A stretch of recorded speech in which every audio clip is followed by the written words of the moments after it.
Praise the lord. ದೇವರ ಅತಿ ಪರಿಶುದ್ಧವಾದ ನಾಮಕ್ಕೆ ಮಹಿಮುಂಟಾಗಲಿ. ಕರ್ತನಲ್ಲಿ ನನ್ನ ಪ್ರೀತಿಯುಳ್ಳ ಎಲ್ಲ ಸಹೋದರ ಸಹೋದರಿಯರಿಗೆ ಯೇಸುವಿನ ಮಧುರವುಳ್ಳ ನಾಮದಲ್ಲಿ ವಂದನೆಗಳನ್ನು ಸಲ್ಲಿಸುವನಾಗಿದ್ದೇನೆ. ಪ್ರಿಯರೇ, ನೀವೆಲ್ಲರೂ ಚೆನ್ನಾಗಿದ್ದೀರೆಂದು ನಾನು ನಂಬಿದ್ದೇನೆ. ಹಾಗೆಯೇ ಮತ್ತೊಂದು ದಿವಸ ಒಂದು ಸಂದೇಶದೊಂದಿಗೆ ನಿಮ್ಮ ಮುಂದೆ ಬರಲಿಕ್ಕಾಗುವಂತೆ ದೇವರು ಕೊಟ್ಟಂಥ ಒಂದು ಮಹಾಕೃಪೆಗಾಗಿ ನಾನು ದೇವರನ್ನು ಕೊಂಡಾಡುವನಾಗಿದ್ದೇನೆ. ಪ್ರಿಯರೇ, ಈ ದಿನವೆಲ್ಲ ನಮ್ಮ ಕರ್ತನಾದ ಯೇಸು ನಿಮ್ಮನ್ನು ಆಶೀರ್ವದಿಸಿ ನಡೆಸಲಿ ಎಂಬುದಾಗಿ ನಾವು ಪ್ರಾರ್ಥಿಸುವರಾಗಿದ್ದೇವೆ. ಈ ದಿನದಲ್ಲಿ ಒಂದು ಚಿಕ್ಕ ಸಂದೇಶವನ್ನು ಧ್ಯಾನ ಮಾಡೋಣ. ಸಂದೇಶದ ಭಾಗಕ್ಕಾಗಿ 1 ಯೋಹಾನನ ಪತ್ರಿಕೆ 3ನೇ ಅಧ್ಯಾಯ 7ನೇ ವಚನವನ್ನು ನಾವು ಓದಿಕೊಳ್ಳೋಣ. ಪ್ರಿಯರಾದ ಮಕ್ಕಳೇ, ನಿಮ್ಮನ್ನು ಸನ್ಮಾರ್ಗದಿಂದ ತಪ್ಪಿಸುವುದಕ್ಕೆ ಯಾರಿಗೂ ಅವಕಾಶ ಕೊಡಬೇಡ್ರಿ. ಕ್ರಿಸ್ತನು ಹೇಗೆ ನೀತಿವಂತನಾಗಿದ್ದಾನೋ ಹಾಗೆಯೇ ನೀತಿಯನ್ನು ಅನುಸರಿಸುವವನು ನೀತಿವಂತನಾಗಿದ್ದಾನೆ. ದೇವರ ನಾಮಕ್ಕೆ ಸ್ತೋತ್ರವಾಗಲಿ. ಈ ವಾಕ್ಯದಲ್ಲಿ ನಾವು ನೋಡ್ತೇವೆ, ಪ್ರಿಯರಾದ ಮಕ್ಕಳೇ, ನಿಮ್ಮನ್ನು ಸನ್ಮಾರ್ಗದಿಂದ ತಪ್ಪಿಸುವುದಕ್ಕೆ ಯಾರಿಗೂ ಅವಕಾಶ ಕೊಡಬೇಡ್ರಿ. ಅಂದರೆ ನಮ್ಮನ್ನು ಕ್ರಿಸ್ತನ ಮಾರ್ಗದಿಂದ, ಕ್ರಿಸ್ತನ ಹೆಜ್ಜೆ ಜಾಡಿನಿಂದ ನಡೆಯುವುದನ್ನು ತಪ್ಪಿಸುವುದಕ್ಕೆ ಅನೇಕ ದುರ್ಬೋಧಕರು ಎದ್ದಿದ್ದಾರೆ. ಪ್ರಿಯರೇ, ಈ ಕಡೆ ಕಾಲದಲ್ಲಿ ರಕ್ಷಣೆ ಕಳೆದುಕೊಳ್ಳುವುದಿಲ್ಲ, ಕಾಪಾಡಿಕೊಳ್ಳುವ ಅವಶ್ಯಕತೆಯೂ ಇಲ್ಲ ಎಂಬುದಾಗಿ ಹೇಳುವಂಥ ಅನೇಕ ಹೈಪರ್ ಗ್ರೇಸ್ನ ದುರ್ಬೋಧಕರು ಕೆಲವರು ಎದ್ದುಕೊಂಡಿದ್ದಾರೆ. ಅವರು ಅಂತ್ಯಕಾಲದಲ್ಲಿ ಇರುತ್ತಾರೆ ಎಂಬುದಾಗಿ ಕರ್ತನಾದ ಯೇಸು ಮೊದಲೇ ಹೇಳಿದ್ದಾರೆ. ಆದ್ದರಿಂದ ಈಗ ನಮಗೆ ದೇವರ ವಾಕ್ಯ ಪ್ರಬೋಧಿಸುತ್ತದೆ, ನಿಮ್ಮನ್ನು ಸನ್ಮಾರ್ಗದಿಂದ ತಪ್ಪಿಸುವುದಕ್ಕೆ ಯಾರಿಗೂ ಅವಕಾಶ ಕೊಡಬೇಡ್ರಿ.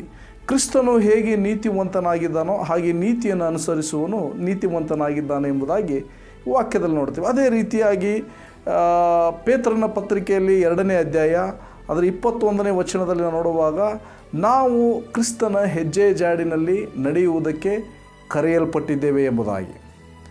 ದೇವರಿಗೆ ಸ್ತೋತ್ರವಾಗಲಿ. ಯಾಕಂತೇಳಿದರೆ, ಕರ್ತನಾದ ಯೇಸು ಕ್ರಿಸ್ತರು ಈ ಲೋಕಕ್ಕೆ ಬಂದಿರುವುದು ನಾನು ಹೇಗೆ ಜೀವಿಸ್ತೇನೆ ಹಾಗೆಯೇ ನನ್ನನ್ನು ಹಿಂಬಾಲಿಸುವಂಥವರು ಜೀವಿಸಬೇಕು, ಅವರೇ ನನ್ನ ಶಿಷ್ಯರು ಎಂಬುದಾಗಿ ಆತನು ನಮಗೇನು ಮಾಡಿದ, ಮನದಟ್ಟು ಮಾಡಿ ಹೋಗಿದ್ದಾನೆ ಪ್ರಿಯರೇ.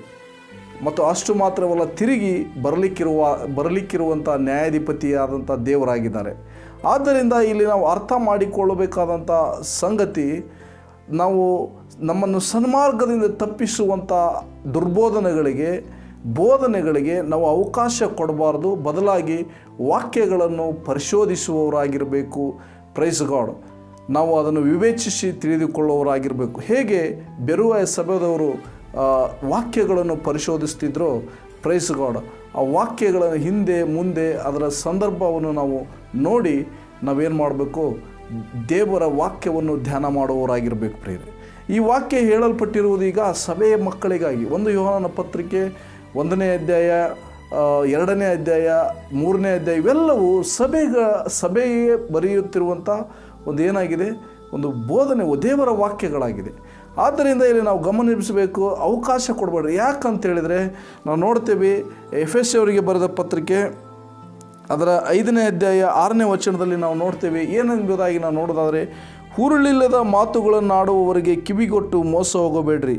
ಅಂಥ ಕೃತ್ಯಗಳ ನಿಮಿತ್ತದಿಂದ ದೇವರ ಕೋಪವು ಆತನಿಗೆ ಅವಿಧೇಯರಾಗುವವರ ಮೇಲೆ ಬರುತ್ತದೆ ಎಂಬುದಾಗಿ. ನೋಡ್ರಿ, ದೇವರ ಕೋಪ ಅವಿಧೇಯರಾಗುವುದರ ಮೇಲೆ ಬರ್ತದೆ. ಮತ್ತು ಅಷ್ಟು ಮಾತ್ರವಲ್ಲ, ಕೊಲೊಸ್ಸೆಯವರಿಗೆ ಬರೆದ ಪತ್ರಿಕೆ 3ನೇ ಅಧ್ಯಾಯ 6ನೇ ವಚನದಲ್ಲಿ ನಾವು ನೋಡ್ತೇವೆ, ಇವುಗಳ ನಿಮಿತ್ತ ದೇವರ ಕೋಪವು ಬರುತ್ತದೆ ಎಂಬುದಾಗಿ. ಅಂದರೆ ಯಾವುಗಳ ನಿಮಿತ್ತವಾಗಿ ಎಂಬುದಾಗಿ ನೋಡೋದಾದರೆ, ದೇವರ ವಾಕ್ಯ, ಅಂದರೆ ದೇವರ ವಾಕ್ಯ, ಕ್ರಿಸ್ತನ ಹೆಜ್ಜೆ ಜಾಡಿನಲ್ಲಿ ಯಾರು ನಡೆಯುವುದಿಲ್ಲವೋ, ದೇವರ ವಾಕ್ಯದ ಪ್ರಕಾರ ಯಾರು ನಡೆಯುವುದಿಲ್ಲವೋ, ಆತ್ಮನನ್ನು ಅನುಸರಿಸಿ ಯಾರು ನಡೆಯುವುದಿಲ್ಲವೋ ಅವರ ಮೇಲೆ ದೇವರ ಕೋಪ ಬರ್ತದೆ ಎಂಬುದಾಗಿ ನಾವು ದೇವರ ವಾಕ್ಯ ಸ್ಪಷ್ಟವಾಗಿ ಹೇಳ್ತದೆ. ಅಷ್ಟು ಮಾತ್ರವಲ್ಲ, ನಾವು ನೋಡ್ತೀವಿ 1 ತಿಮೋತಿ 4ನೇ ಅಧ್ಯಾಯದಲ್ಲಿ ನಾವು ನೋಡುವಾಗ ಆ ವಚನದ ಕಡೆ ಕಾಲದಲ್ಲಿ ಕೆಲವರು ಏನು ಮಾಡ್ತಾರೆ ಅಂದರೆ, ದೆವ್ವಗಳ ಬೋಧನೆಗಳಿಂದಲೂ ಮತ್ತು ವಂಚಿಸುವ ಆತ್ಮನ ನುಡಿಗಳಿಂದಲೂ ಕೆಲವರು ಏನಾಗ್ತಾರಂತೆ, ಕ್ರಿಸ್ತ ನಂಬಿಕೆಯಿಂದ ಭ್ರಷ್ಟರಾಗ್ತಾರೆ ಎಂಬುದನ್ನು ನೋಡ್ತೀವಿ. ಆದ್ದರಿಂದ ಪ್ರಿಯರೇ, ಆ ದೆವ್ವಗಳ ಬೋಧನೆಗಳಿಂದಲೂ ವಂಚಿಸುವ ಆತ್ಮಗಳ ನುಡಿಗಳಿಂದಲೂ ನಾವೇನಾಗೋದು ಬೇಡ, ವಂಚನೆಗೊಳಗಾಗುವುದು ಬೇಡ. ನಾವೇನು ಮಾಡೋಣ, ದೇವರ ವಾಕ್ಯ ಪ್ರೈಸ್ ಗಾಡ್, ಯೇಸು ಕ್ರಿಸ್ತರು ನಮಗೇನು ಮಾಡಿದ್ದಾರೆ, ಮಾದರಿಯನ್ನು ತೋರಿಸಿ ಹೋಗಿದ್ದಾರೆ, ಮಾರ್ಗವನ್ನು, ವಾಕ್ಯವನ್ನು, ಸತ್ಯ ವಾಕ್ಯಗಳನ್ನು ಕೊಟ್ಟು ಹೋಗಿದ್ದಾರೆ. ಆದ್ದರಿಂದ ನಾವೇನು ಮಾಡೋಣ, ಆತನ ಹೆಜ್ಜೆ ಜಾಡಿನಲ್ಲಿ ನಡೆಯೋಣ. ಮತ್ತು ಅದರ ನಂತರ ನಾವು ನೋಡ್ತೇವೆ, ಇದೇ 1 ಯೋಹಾನನ ಪತ್ರಿಕೆ 2ನೇ ಅಧ್ಯಾಯ 26ನೇ ವಚನದಲ್ಲಿ ಕೂಡ ಹೇಳುವಂಥ ಮಾತು ಏನಾಗಿದೆ ಎಂಬುದನ್ನು ನೋಡೋದಾದರೆ, ನಿಮ್ಮನ್ನು ಸನ್ಮಾರ್ಗದಿಂದ ತಪ್ಪಿಸಬೇಕೆಂದಿರುವವರ ವಿಷಯವಾಗಿ ಈ ಸಂಗತಿಗಳನ್ನು ನಿಮಗೆ ಬರೆದಿದ್ದೇನೆ. ನೋಡ್ರಿ, ಕ್ರಿಸ್ತನ ಮಾರ್ಗದಿಂದ, ಕ್ರಿಸ್ತನ ಹೆಜ್ಜೆ ಜಾಡಿನ ಮಾರ್ಗದಿಂದ ತಪ್ಪಿಸಲಿಕ್ಕೆ ಅನೇಕ ವ್ಯತ್ಯಸ್ತಕರವಾದ ಟೀಚಿಂಗ್ಗಳು ಬಂದಿದೆ ಪ್ರಿಯರೇ. ಅಂದರೆ ವಂಚನೆಗೊಳಪಡಿಸುವ, ಅಂದರೆ ಅದರರ್ಥ ದೇವರ ವಾಕ್ಯದ ಮೂಲಕವಾಗಿ ವಂಚನೆಗೊಳಪಡಿಸುವಂಥ ಬೋಧನೆಗಳು. ಹೇಗೆ ಕರ್ತನಾದ ಯೇಸುವನ್ನು ಏನು ಮಾಡಲಿಕ್ಕೆ, ವಂಚಿಸಲಿಕ್ಕೆ ಸೈತಾನನು ದೇವರ ವಾಕ್ಯವನ್ನು ತೆಗೆದುಕೊಂಡು ಬಂದು, ಹಾಗೆ ಇವಾಗಿನ ಕಾಲಘಟ್ಟದಲ್ಲೂ ಕೃಪೆಯ ನೆಪ ಮಾಡಿಕೊಂಡು ಅವರೇನಾಗಿದ್ದಾರೆ ಎಂಬುದಾಗಿ ನೋಡೋದಾದರೆ, ಅವರು ದುರ್ಬೋಧನೆಯನ್ನು ಮಾಡೋರಾಗಿದ್ದಾರೆ. ಅಂದರೆ ನೀವು ಹೇಗೆ ಬೇಕಾದರೂ ಜೀವಿಸಿದರೆ ನಿಮಗೆ ತೊಂದರೆ ಇಲ್ಲ, ನಿಮಗೆ ರಕ್ಷಣೆ ಸಿಗ್ತದೆ. ಆದ್ದರಿಂದ ಅನೇಕ ವಚನಗಳಲ್ಲಿ ನೋಡ್ತೀವಿ. ಫಿಲಿಪಿಯವರಿಗೆ ಬರೆದ ಪತ್ರಿಕೆ 2ನೇ ಅಧ್ಯಾಯ 12ನೇ ವಚನದಲ್ಲಿ ನೋಡುವುದಾದರೆ, ನಿಮ್ಮ ರಕ್ಷಣೆಯನ್ನು ಬಹು ನಡುಗುವವರಾಗಿ ಅದನ್ನು ಸಾಧಿಸಿಕೊಡ್ರಿ ಎಂಬುದಾಗಿ ನಾವು ನೋಡ್ತೀವಿ. ಅದೇ ರೀತಿ ಯೂದನ ಪತ್ರಿಕೆಯಲ್ಲಿ ಕೂಡ ನೋಡ್ತೀವಿ. ನೋಡ್ರಿ, ನಿಮಗೆ ಕೊಡಲ್ಪಟ್ಟಿರುವ ರಕ್ಷಣೆ ವಿಷಯವಾಗಿ ನಿಮ್ಮ ನಂಬಿಕೆಯನ್ನು ಕಾಪಾಡಿಕೊಡ್ರಿ ಎಂಬುದಾಗಿ ನಾವು ನೋಡ್ತೀವಿ. Praise God. ಯಾಕಂತ ಹೇಳಿದರೆ, ಈ ಅಂತ್ಯಕಾಲದಲ್ಲಿ ಪ್ರೈಸ್ ಗಾಡ್ ನಮ್ಮನ್ನು, ಪ್ರೈಸ್ ಗಾಡ್ ನಿಮ್ಮನ್ನು ಏನಂತ, ಈ ಒಂದು ಸನ್ಮಾರ್ಗದಿಂದ, ಕ್ರಿಸ್ತನ ಮಾರ್ಗದಿಂದ, ಆತನಲ್ಲಿ ಕ್ರಿಸ್ತನಲ್ಲಿ ಜೀವಿಸುವಂಥ ಒಂದು ಮಾರ್ಗದಿಂದ ತಪ್ಪಿಸುವುದಕ್ಕೆ ನೀವು ಅವಕಾಶ ಕೊಡುವುದು ಬೇಡ. ಯಾಕಂದರೆ ನಾವು ಆತನ ಕುರಿಗಳಾಗಿದ್ದೇವೆ, ಆತನ ಸ್ವರಕ್ಕೆ ಕಿವಿಗೊಡುತ್ತೇವೆ, ಆತನ ಕೈಯಿಂದ ಯಾರೂ ಕಸುಗೊಳ್ಳಲಿಕ್ಕೆ ಆಗುವುದಿಲ್ಲ ಎಂಬುದಾಗಿ ದೇವರು ವಾಗ್ದಾನ ಮಾಡಿದ್ದಾನೆ. ಯೋಹಾನನ ಬರೆದ ಸುವಾರ್ತೆಯಲ್ಲಿ ನಾವು ನೋಡ್ತೇವೆ ಪ್ರಿಯರೇ. ಆದ್ದರಿಂದ ನಾವು ದೇವರ ವಾಕ್ಯವನ್ನು ಪರಿಶೋಧಿಸೋಣ, ದೇವರ ವಾಕ್ಯದಲ್ಲಿ ಬೆಳೆಯೋಣ, ಕ್ರಿಸ್ತನ ಮಾರ್ಗದಲ್ಲಿ, ಕ್ರಿಸ್ತನ ಹೆಜ್ಜೆ ಜಾಡಿನಲ್ಲಿ ಜೀವಿಸೋಣ. ಜೀವಿಸುವಾಗ ಆತನು ಹೇಗೆ ನೀತಿವಂತನಾಗಿದ್ದಾನೋ ಹಾಗೆ ನಾವು ನೀತಿವಂತರಾಗಿರ್ತೇವೆ.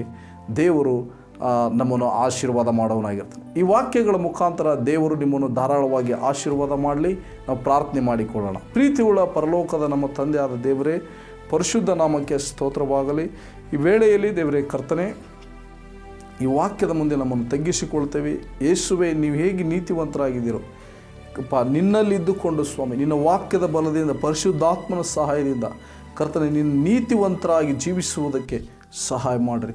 ಸನ್ಮಾರ್ಗದಿಂದ ತಪ್ಪಿಸುವುದಕ್ಕೆ ನಾವು ಅವಕಾಶ ಕೊಡದ ಹಾಗೆ ನಿನ್ನ ಜ್ಞಾನದ ಆತ್ಮವನ್ನು ಕೊಡ್ರಿ. ದೇವರ ವಾಕ್ಯದ ಪ್ರಕಟಣೆಗಳನ್ನು ಕೊಡ್ರಿ. ಪರಿಶುದ್ಧಾತ್ಮನೇ ನೀವು ಸಹಾಯ ಮಾಡಿರಿ ಎಂಬುದಾಗಿ ಕೇಳಿಕೊಳ್ತಾ ಈ ಪ್ರಾರ್ಥನೆಯನ್ನು ಯೇಸುವಿನ ದಿವ್ಯ ನಾಮದಲ್ಲಿ ಬೇಡಿ ಹೊಂದಿದ್ದೇವೆ, ಪರಲೋಕದ ಜೀವವುಳ್ಳ ತಂದೆಯೇ. Amen, amen. Thank you. God bless you.